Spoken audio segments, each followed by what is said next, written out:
Actually, my parents are from Samis Occidental. No, and nag-migrate sila dito. I was assembled here in Lanao. I was raised here. In fact, dito ko natapos yung aking elementary and high school. And I finished my college degree in the University of the Visayas in Cebu. During the first conflict, that was 1972, witness ako doon. Kasi nung mangyari dito, nag-evacuate kami. So I was once an evacueer. At nakita ko yung paano ang mga sundalo nagserbisyo sa mga tao at paano nila binigyan ng proteksyon at binuhis ang buhay nila. Siguro isa yun na nag-encourage sa akin na pumasok na rin sa Sandatang Lakas na Pilipinas. Because that time, meron akong experience noon na without me knowing it, meron na pala akong passion na mag-serve sa kapwa natin Pilipino. So isa yun siguro ang nakita ko, nag-encourage sa akin na pumasok sa serbisyo. Anong specific karanasan, sir? Sa nabanggit ko na after the Marawi uprising, that was in 1972, matandaan ko yung buwan, I think it was October 21, or 1 month after the martial law, nung nagkagera dito. Naging evacuate kami from nung sa center ng Marawi, we call it Bangulo. Lumipat kami dito sa Camp Kitli para malayo kami sa gera. Kasi nagkaroon ng demarcation line dito, yung bridge dyan sa Agos Bridge, sa other side of the bridge, rebel forces dito, government forces, kaya pumunta kami dito. And that time, mga 3 days yon, nagkaroon ng mass evacuation ng mga civilians, Maranao or Christians, kung gusto ko na pumunta ng Iligan. The city of government of Iligan City, nagpadala ng mga sasakyan, pero limited din. Consider nung panahon nun, hindi mag-ano karaming sasakyan. May mga commercial bus, mayroong mga government trucks. So that time, sa kulang sasakyan, habang tumatakbo yung sasakyan, binuhat po kayong mother ko, maliit yung mother ko tinapon ko siya sa truck. Ganon din ang father ko, mas maliit sa akin, tinatapon ko lang sila para mawala kami nilang gamit kasi nasunog ng Marawi City, sinunog na yung mga bahay namin.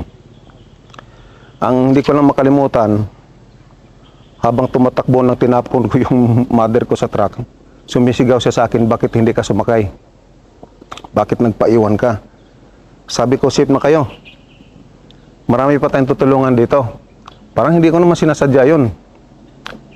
Siguro nasa banggit ko nga, parang hindi ko unknowingly, meron akong passion pala na gustong tumulong. So the third day, meron ng last mga ng sorte ng mga sasakyan. Sumakay na ako. Then another, meron ako na experience din along the highway. Meeting one soldier which maybe hindi siya masyadong kulang ng idea paano mag-serve sa kapwa Pilipino. Kasi nung ang katabi ko isang matanda na may box, sinabi niya, kasi siguro checkpoint operations yon, na titingnan na baka may nakahalo doon. So tingin nila sa akin siguro, sa amin doon, mga pamilya din ng rebelde, dahil dito nga kami lumaki, mukha namin, parang pare-pareho lang Nalo niya ng bat yung box, yung may kandado. Sabi niya, buksan mo yan, buksan. Sabi ng matanda, sa dialect ng Bisaya, sabi niya, hindi naman ko mabuksan yan doon dahil hindi man yan akin, pinadala lang. Yung susi, sabi niya, wala, hindi nga akin yan Pinalo.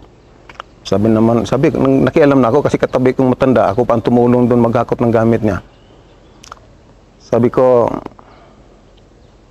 Sarge, Hindi daw sa kanya yan. So ako nang binastok, sabi niya, pakialamero ka, wala kang, bakit nakikialam ka? Yun ang naging serbisyo ko. Yun ang experience ko, sad experience ko sa along the highway sa isang sundalo. Pero for me,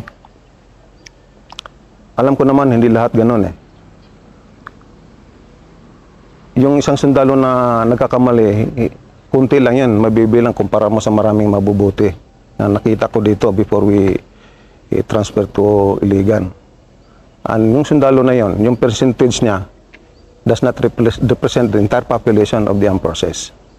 In fact, nadagdagan pa yung gusto ko pumasok, ay gusto ko i-prove din naman na hindi naman gano'n ang sundalo. Nakikita ko lang siya na isa lang siya sa bunga na hindi maganda ang tubo, i-compare mo siya sa mas maraming magaganda klase. So in one sentence, sir, bakit kayo sumali? In one sentence lang.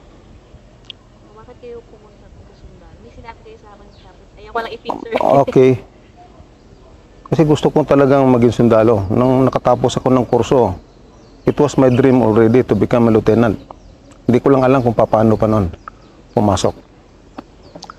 At nagkaroon naman ako ng chance na pumasok to become lieutenant. Qualified naman ako, nakapasok ako. Pero bakit, sir, ano yung motive? Bakit gusto mong maging sundalo? Bakit maging lieutenant? Nasabi ko na sa iyo kanina, hindi ko alam, may passion ako to serve our people. Kaya nga, dun sa mga interviews, ngayon may magpapa-enlist, ngayon na ako mismo nag-interview, pag sinagot ko bakit ka gustong pumasok sa service, sagutin lang kagad, sir, I want to serve our country, sir. Pero kung ikaw ay ang nasa loob mo ganun din, matats ka sa kanila na you want to serve your people, your country. Because serving your people just like serving your country also. Pero yung mga sa feeling na hindi ganun corny sa kanila yung pakinggan. So nag-join ako sa sundalo. Unknowingly kasi nabanggit ko na sa iyo kanina na meron pala akong passion to serve our people. Gusto ko yon. Hindi ko lang alam anong paraan yun pala. Kaya nakikita ko sa serbisyo. Sir, so, ilang years na po kayo, sir, sa service? To be exact, siguro 33 years and 10 months on December 25. In 6 months time, I will be retiring already. Kaya nagpapasalamat ako kasi yung hingi ko sa prayer ko noon is to become a lieutenant only. Hindi pala lieutenant lang, mayroong promotion niya, may captain ka, naging major ka, ngayon naging colonel ka, full colonel ako ngayon. Sobrang blessing sa binigay sa akin ng God.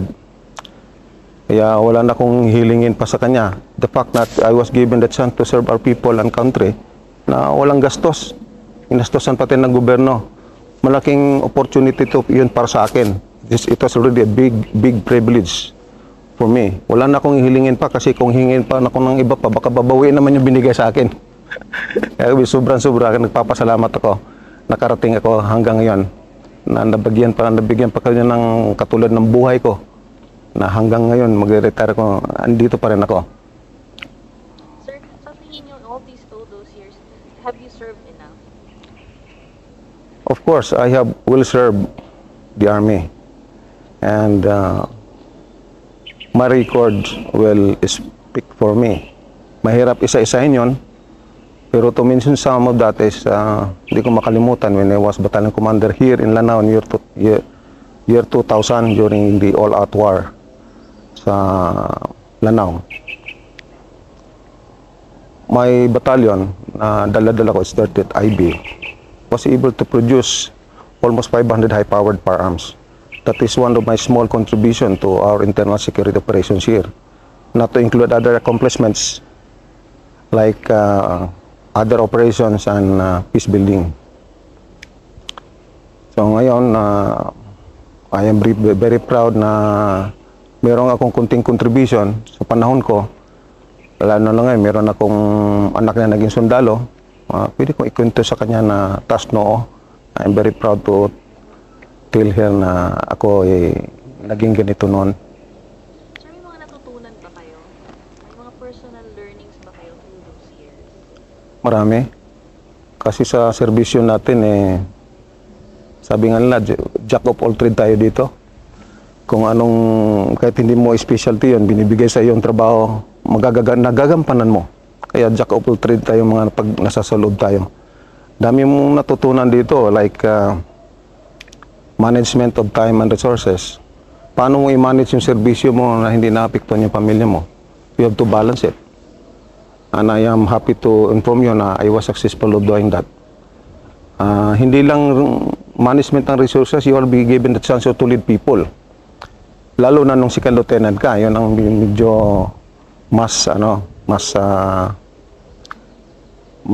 hindi natin nakakalimutan. Kasi yung leadership, yung direct leadership mo na implement mo doon yung indirect leadership mo konti lang. Pero habang pataas ka, naging company grade officer ka, paliit na paliit din yung direct leadership mo in dealing directly with your people, leading people. Hanggang naging battalion commander ka, you're dealing with your company commanders na. Yung iba, nag-brigade commander na, dealing with their battalion commanders. Naging division commander. Palit-palit din naging malungkot na rin ang buhay nila kasi palilit na yung direct leadership nagiging mas malaking indirect, more on management of resources. So habang pataas na yung mga general sila, sabi nga nila, malungkot pala dito sa taas. Pero hindi ko naman nasubukan yan. Hindi ko alam kung nagsasabi sila na totoo. Pero yan ang nakuha ko sa mga kaibigan natin na nasa taas.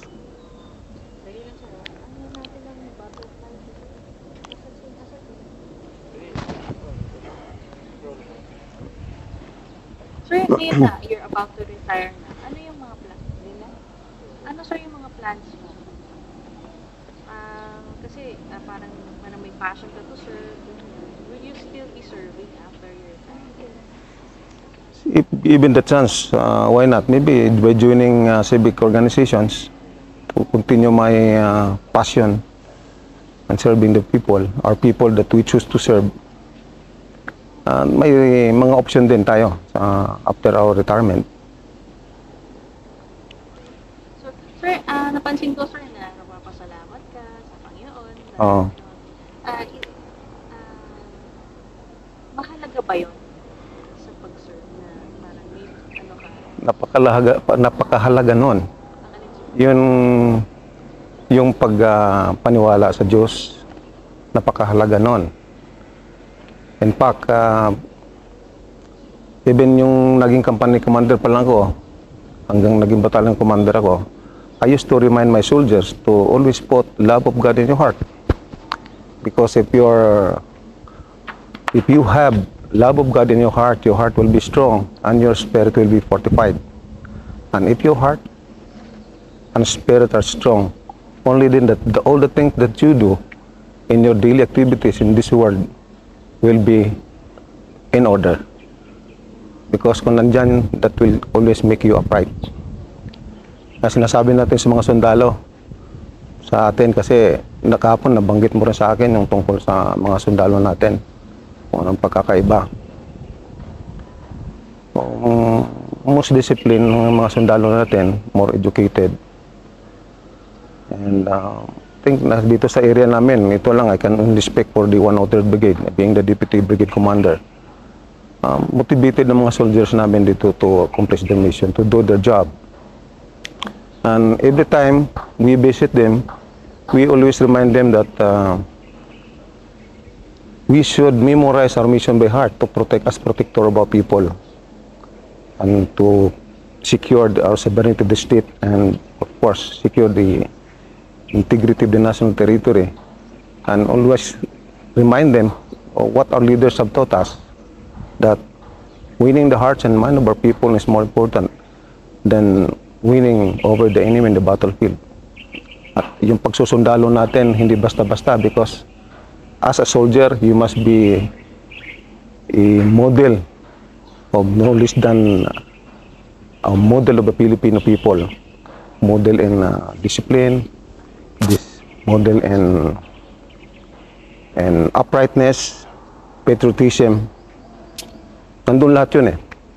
Kaya yung nabanggit mo kanina nga, importante ba yung paniwala? Napakalaga no, walang sundalong hindi siguro naniniwala dahil everybody believe that prayer is powerful.